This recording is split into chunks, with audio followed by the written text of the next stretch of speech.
want to start something different today. You Okay. might like this. We don't do this a lot, but I do want to talk about Shedeur Sanders. I want to I, talk about his NFL debut that happened last Friday. A lot of people been hating on him. He proved the haters wrong in his NFL preseason debut. So I want to ask you, what was your thoughts on his NFL preseason debut? well, first and foremost, I just always wanted Shador to get a shot. You know what I mean? They tried to blackball him. But Kenny Pickett and then Dylan Gabriel ended up getting injured, so he got a chance to start. I thought he played well. Of course, he could have did some things better. And then a lot of those throws, his teammates, they dropped a couple passes. So if they would have caught those, his stats would have looked even better. But I thought he did a good job. I thought he showed his talent. I thought he showed his poise. I thought he showed why he should be higher on the depth chart. But yeah, I'm proud of him. I just hate that he got this oblique injury and he can't play in the game this Saturday. But I thought he did really well. I thought, in my opinion, I thought he made some good throws, Yeah. especially one when he was rolling to his right and he threw the touchdown. I said, bro, that's what NFL quarterbacks do. And he looked poised in the pocket. He didn't look rattled. He didn't look scared. The only thing I didn't like was you do got to know when to throw the ball away. He did something like you do on Madden, just running around in a circle. Bro, just throw the ball away because he got technically it was a sack. Technically it was a sack, even though he didn't get touched. It technically was a sack because he lost yards. But honestly, after that, I thought he played really, really good. Now I did not expect. I knew everybody was hurt, but he played 3 whole quarters, and Yeah, I I didn't thought he expect. I thought he was played. gonna play a half. Yeah, I did think he was gonna play a half, and I was like, this is actually really. He's playing really decent. He went 14 for 23, 138 yards, 2 touchdowns. Didn't turn the ball over. I think he got sacked. I think like once or twice. But honestly, after that, I thought he played really, really good, and I was kind of shocked that even after that performance, they kept him number 4 on the depth chart. Now, again, because I talked to you about this, like after the pod last week, I said it's politics. Like Joe Flacco's going to start. I know that's for sure. Then after that, I feel like I think he probably should have passed Kenny Pickett and Dylan Gabriel on the depth chart. Like I feel like I don't know why they're doing this to him.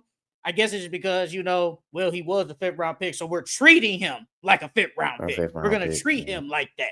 So let's keep him fourth on the depth chart. But there's no way you go out there and be like, yeah, he still played like a fifth round quarterback and still deserved to be Hey, fourth. No, did you expect him to throw two TDs though? I didn't expect two TDs. I thought he'd at least get one, but two, I didn't expect two.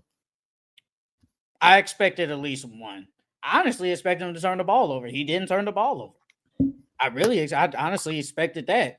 I just didn't. I did not expect two TDs because I didn't expect them to be that long, play that long in the game. I did not know. I knew they was hurt, but I didn't think he was gonna play all them snaps. That was a lot of Yeah. snaps he played. Damn near played the whole game, and he Hmm. was really, really good.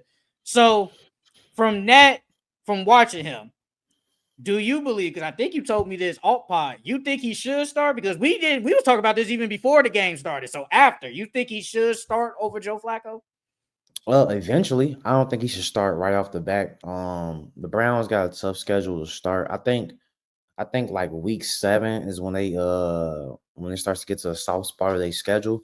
So I think that's against the Dolphins. So I'll start them against the Dolphins. The Dolphins defense really isn't that good. So, give him a decent first game to start. I But you think he should think he start by should? week 7. Yeah. But you think he should at least be QB2? Yeah, for sure. You think he He should at should least be? be backup. Yeah, he should at least be the backup. I don't see how he came past somebody and they didn't even touch the field. How does that work? They On didn't even top of touch the that, field. how he looks in practice. What I mean? Granted, it is practice, but if he's looking better than Kenny Pickett and Dylan Gabriel during practice, why wouldn't you even at least move him up because of that? So Honestly, I really don't know. I don't know why they are treating him like that. Like he's He was the second best quarterback in the draft. That's what he was. Cam Ward was going one regardless. Whatever somebody, if you think Shedeur is better, that's fine. But he was supposed to be the second quarterback to come off the board. That didn't happen. He slides down. Then after that, we know. Once Dylan Gabriel was drafted over him, we knew the NFL did some BS and he got drafted super late. But I think Shedeur, I said I think he should not start the season because the Browns, we talked about it, they play the Bengals. That's an L. Like, they're going to lose. They're going to lose that game. Then they play the Ravens. That's an L. That's definitely an L. Then they play the Packers. That's an L too. Then they play the Lions. That's an L. Then they play the Vikings. That's an L. Then they play the Steelers. That's an L probably. Then that's when you said they play the Dolphins. Then the schedule gets light. That's when the next 3 games are Dolphins, Patriots, and Jets. So it gets easier right there. And probably if you do go 0-6, you probably have to do a quarterback change. You probably do have to do a quarterback change. And that's when people in them crowds, if Charles was in Cleveland, he'd be like, number 12. You gotta hold the yeah. So you at this point, you gotta think about putting Shedeur Sanders in there, but I did just wanted to talk about Shedeur Sanders real quick. I felt like he deserved a little spot on this show, man. We're not a football podcast, but I do think he deserves something because he played really good, bro. And I think he showed a lot of people like, hey, I can play in the NFL. Yes, it is against the backups, majority of them, because he did play against some of the starters on defense. They didn't play the whole game, obviously, but he did play against some of the starters. He was good, and he showed like, hey, I could be in the league. I'm good. So I thought he deserved it, and I hope he does succeed, man. I really do hope he succeeds in the NFL. Hey, man, we just got to keep rooting for him, man. We just got to keep rooting for Shedeur and just pray that he does good over Joe Flacco. I hope they give him I hope they give him a legit shot. Bro, they're not even giving him first team reps. He's not even getting that. He's not even at least getting first team reps. I feel like after this, because I think he got injured yesterday, so that was Wednesday. He should at least got 13 reps on Monday and most likely Tuesday. But he ain't getting none. So, before we do move on, do you think this oblique injury is hurting his chances of possibly at least moving up the depth chart? Or does it not hurt him? Well, I feel like it depends on if Dylan Gabriel or Kenny Pickett plays Saturday. If they play Saturday and they don't look as good as Shedeur did, I don't think it hurts them at all. But if they do play and they play better, or if not the same as Shedeur, I think it does hurt them. I saw a report that they're expected to start Dylan Gabriel. Okay. So they're I don't probably think he's gonna do that good. If you had to project, you think he throws 2 TDs like Shedeur?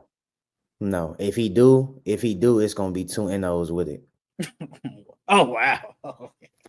Oh wow. Okay. But I think it does kind of hurt him a little bit because I felt like he showed like I could play, and then now you can't show us again. Even though we know you can play, you can't show us again. Now we gotta wait until week 3 to see Shedeur again.